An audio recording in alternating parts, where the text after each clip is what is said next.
Hi guys, be the bull welcomes you again. वापस से corona महामारी के न्यूज़ चाइना की वजह से पूरी दुनिया भर में बहुत ही ज़्यादा डर पैदा कर रही है कि क्या वापस कोरोना आएगा, वापस स्टॉक मार्केट उसी तरह से एकदम भयंकर तरीके से क्रैश होगा, किस तरह की सिचुएशन होगी, और अगर होता है तो क्या अब इस बारी वापस स्टॉक मार्केट उतनी ही रफ्तार से खड़ा हो पाएगा या नहीं। खैर ये सब तो अगर होना होगा तो हो ही जाएगा, बट अपार्ट ऑफ दैट पिछले एक डेढ़ साल से कोरोना के जाने के बाद फार्मा और हेल्थ केयर सेक्टर बहुत एकदम ठंडा ठंडा सा और करेक्शन मोड में चल रहा था। तो उसमें एक बहुत ज़बरदस्त वापस बुल आने की चांसेस है। तो सारे के सारे जो एक टॉप स्टॉक्स है उसके बारे में हम बात करने वाले हैं, हेल्थ केयर और फार्मा सेक्टर के रिगार्डिंग। डेफिनेटली गाइज आप, लेकिन ये जितने भी स्टॉक्स है आप बिल्कुल फोकस बनाए रखना ये सारे के सारे स्टॉक्स में। पहला स्टॉक है मेट्रोपोलिस हेल्थ केयर। आपको सबको पता ही है, आरटीपीसीआर के चेकअप के टाइम पे हम यहाँ पर जाते ही थे इनके लैब्स पे। एक साल में -59% का नेगेटिव रिटर्न दे दिया है। करंट प्राइस जो है वो 1322 की है। एक साल का रिटर्न जो है वो माइनस नेगेटिव है। अगला स्टॉक है वो है थायरो केयर टेक्नोलॉजीज लिमिटेड। पिछले 5 साल का -5% का नेगेटिव रिटर्न दिया है और एक साल से आप देख सकते हैं बहुत भयंकर करेक्शन आया है। 651 की उसकी करंट प्राइस है।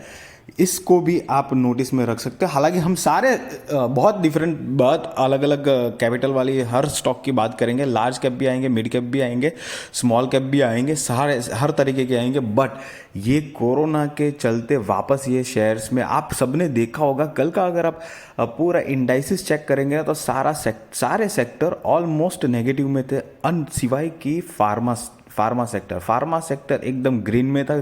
टोटल फार्मा सेक्टर करीब 2 पॉइंट समथिंग के परसेंटेज से बढ़ा हुआ था। सब फार्मा और हेल्थ केयर के स्टॉक्स बढ़े हुए थे, इक्का दुक्का को छोड़ के। तो ज़्यादा चांसेस है कि इसका एडवांटेज मिलेगा, क्योंकि डेफिनेटली बात है ना, आप सबको पता है कि ऐसे मौके पे दवाई या मेडिसिन या फिर मतलब दूसरी जो भी चेकअप की लैब्स है वो सबका बिजनेस ऑटो एक बुल हो जाता है। बिजनेस ग्रोथ एकदम सटाक से बढ़ जाती है, and that is how they are going to make more and more business for now. So you have to keep this in your mind. Stock है doctor Lal path lab.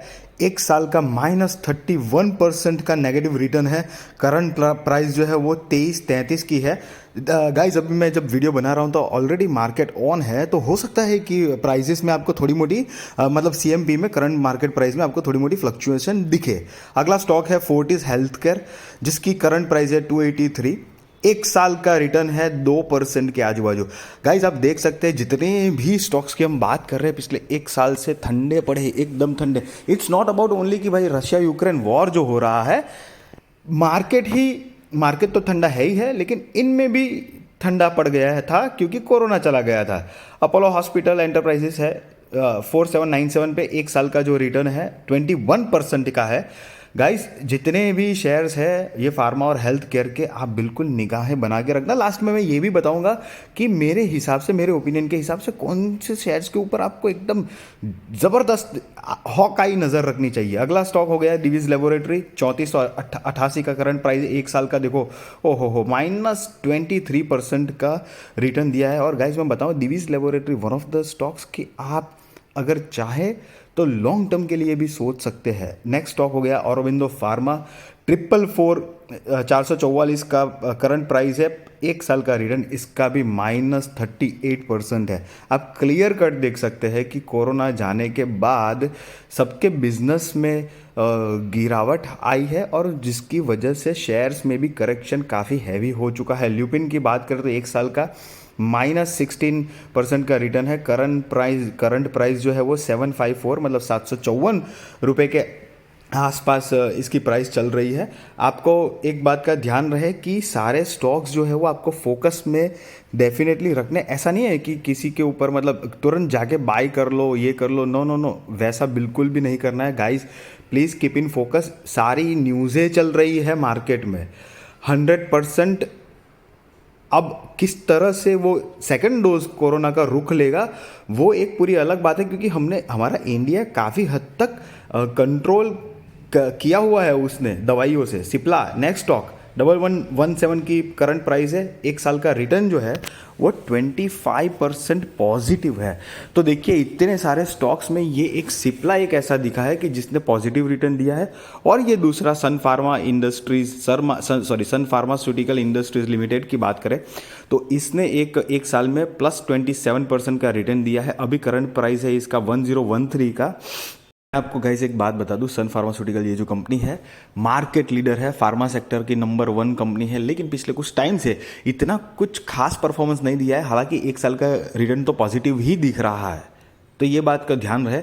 Next stock है AstraZeneca pharma, 3451 की current price है, एक साल का 13% का positive return दिया हुआ है। तो ये सारे के सारे स्टॉक है। इसके अलावा भी एक स्टॉक है जो मैं आपको नोट करवा देता हूँ, फाइजर करके एक स्टॉक है, उसको भी आप फोकस में रख लेना। अब इतने सारे स्टॉक्स में से अगर आपको किसी भी स्टॉक्स के ऊपर आप चाहते हो कि मैं डिटेल में थोड़ा सा वीडियो बना दूं, तो डेफिनेटली आप कमेंट बॉक्स में लिख देना, मैं वीडियोस बना के आपको पूरी डिटेल भी दे दूंगा। लेकिन अगर अब मेरा ओपिनियन पूछे कि किस में थोड़ा ज़्यादा फोकस करना चाहिए, तो मुझे लगता है एस्ट्राजेनेका और मेट्रोपोलिस और डिविस लेबोरेटरी, ये 3 के ऊपर मुझे लगता है कि आपको एकदम थोड़ा बराबर फोकस करना चाहिए। हालांकि ऐसा नहीं है कि दूसरे स्टॉक्स बेकार है या उसके ऊपर फोकस नहीं करना चाहिए, नहीं, ऐसी कोई बात नहीं है। और गाइज एक और सजेशन दे दूं कि इसका मतलब आप बिल्कुल भी ये मत समझ लेना कि भाई ये ओ हो वापस उतनी ही ज़बरदस्त ताबड़तोड़ रैली आएगी, पागल की तरह इन्वेस्टमेंट नहीं करना है, सब कुछ सोच समझ के ध्यान से आप करना। हालांकि गाइज मैं एक बात बता दूं, I am not giving you any buy और सेल रिकमेंडेशन, डेफिनेटली वो आप अपने रिस्क रिसर्च और फाइनेंशियल एडवाइजर को पूछ कर करना। बट ये जो इन्फॉर्मेशन है, नॉलेज जो मैं आपको मेरे वीडियोस के थ्रू दे रहा हूँ, आई होप कि आपकी जो स्टॉक मार्केट की जो जर्नी है, इन्वेस्टमेंट जर्नी है, वो मैं थोड़ी ईजी कर पा रहा हूँ आपके लिए, रिसर्च थोड़ी और ईजी कर पा रहा हूँ ताकि आपको आसानी रहे। अगर गाइज ऐसा है तो प्लीज़ मेरे चैनल को लाइक करिए, शेयर करिए, सब्सक्राइब कर दीजिए, दोस्तों के साथ, फैमिली के साथ भी शेयर करिए। और अगर आप मेरे इस चैनल पे नए हैं तो डेफिनेटली आप प्लीज़ सब्सक्राइब करिए, बेल का बटन हिट करिए, ताकि मेरी रेगुलर वीडियोस आपको मिलती रहे और आपका नॉलेज बढ़ता रहे, फाइनेंशियल जर्नी और इन्वेस्टमेंट जर्नी और भी बेहतरीन हो। Thank you so much.